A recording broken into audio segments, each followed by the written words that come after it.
Hi everyone, welcome to another episode of Bratwurst and Beyond. So I moved to Germany over 5 years ago, and as you might expect, I still have ties to the US. For the most part, this has worked out pretty well for me, but there are still some annoying loose ends that I have to deal with. This is just how it goes when you move to another country. And this is what I want to discuss today. In this video, we're going to talk about 7 loose ends that you'll need to keep in mind if you move to Germany. You might actually be surprised by some of these things, but I think they're really important to know. Okay, los geht's. The first loose end I'm going to talk about is banking. The good news is that when you first come to Germany, you'll still be able to use your American debit and credit cards here. Just don't forget to notify your bank that you're relocating. You're also going to need to get a German bank account as soon as possible to make everything much easier over here. There are some things like rent and utilities, for example, that you'll have trouble paying with US accounts. Now, even after you get your German bank account set up, it's probably best to keep your American accounts if possible. You see, there's this really annoying disconnect between the American banking system and the rest of the world that can make transferring money a bit complicated. But it might help to know that you can always use services like Wise or Remitly to transfer money between your US and German accounts. But yeah, consider keeping those US accounts open because you'll probably still need them to pay for some things in the US. I know I did. Okay, now let's talk about another loose end. Taxes. Taxes are often seen as a big obstacle when people think about moving to another country. But from my experience, this has mostly been a non-issue. First of all, yes, American citizens still need to file for US taxes when they live in Germany. But it's a major misconception that everyone living abroad needs to pay US taxes. I've seen and heard so many people say that everyone needs to pay US taxes when they're living abroad. No, this is not true. You'll only need to pay federal taxes if you have an annual income of $130,000 or higher. This is really important to know since some people might give up on moving to another country altogether because they think they're going to need to be paying double taxes. But as long as you make less than $130,000 as an individual, you'll only need to fill out and file a US federal tax report. That's right. This probably means that you won't have to pay any taxes to the US. One last note on this, to make life easier, some tax preparation services that you could use here include My Expat Taxes, Expat File, or H&R Block Expat Tax Services. Now, even when you're living in Germany, you're probably still going to receive some mail in the US. And this is one loose end you probably shouldn't ignore. Because the mail never stops. It just keeps coming and coming and coming. There's never a let-up. It's relentless. For example, if you still have a bank account there, as I already mentioned, the bank may require you to have a US mailing address. But you have a couple options here. The first and best option is to have a trusted friend or relative receive your mail. If that doesn't work, you can use a virtual mailbox. With these, you pay a monthly fee for a physical address where they will receive your mail and either scan it and send it to you by email, or they'll physically forward it to your new German address. There are a bunch of services available that do this. I'll put a link in the description to some options for you to check out. But please be sure that you don't forget about this one. You definitely don't want your mail ending up in the wrong hands. Okay, now another loose end when people move away from the US is how they can continue voting in US elections.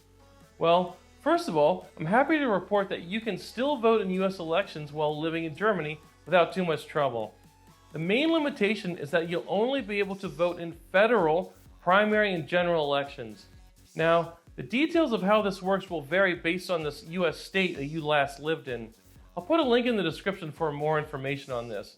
But in general, you'll need to request an absentee ballot either by email or snail mail, fill it out, and submit it to them by the deadline. Depending on which state you're from, you can either return the ballot by mail, drop it off at a US embassy or consulate, or if you're really lucky, you might even be able to submit it online. Since I live in Berlin, I've been dropping off my ballots at the US Embassy here. This has been pretty easy for me to access, especially the first time I voted here back in 2020. All I had to do then was to go to the main US Embassy downtown. But in the last election, in 2024, the drop-off location was moved to a more remote consulate office in the suburbs. So it's become a little less convenient for me, but it still works. Anyhow, I think it's always a good idea to start making plans early when it comes to voting outside of the US. The next loose end to consider is what to do about a driver's license. In the US, your driver's license is extremely important since the entire country is so car dependent. You basically have to drive everywhere for everything, unless maybe you live in a place like New York City. So your driver's license is vital, and it's also your primary ID there. In Germany, it's a little different. First of all, you probably won't need a driver's license to get around, at least not in most German cities. As I often mention, the public transportation options here are pretty amazing. It's important to note that your US driver's license will allow you to drive in Germany, but only for the first 6 months that you live here. So, if you want to keep driving here, you're going to need to get a German driver's license. I've got some good news and some bad news about this. First, the good news is that the German government has reciprocity agreements with 27 US states. This means that you can easily get a driver's license if you are from one of these states without taking any exams or driver's tests.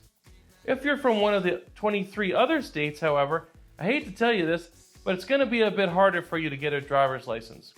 While 10 of these states do have partial reciprocity agreements with Germany, meaning you will not have to take the road test, you'll still need to take the exam. Those from the remaining 13 states will need to take both the exam and the road test. And to add insult to injury, it will definitely cost you, and it will not happen overnight. Fees for a driver's license here range from about 2,500 to 4,000 euros, and the whole process can take up to 6 months. Now, there's still one more very important thing you need to know about driver's licenses in Germany. And this one might shock you. I know it shocked me. When you go to the local government office or Amt to submit your driver's license application and they accept it, they're going to take away your US driver's license. Yep, you heard that right. They're going to take away your US driver's license and they're never going to give it back. That thing is so important to you in the US. But since driver's licenses are not used as ID in Germany, you won't really have any need for one here anyways.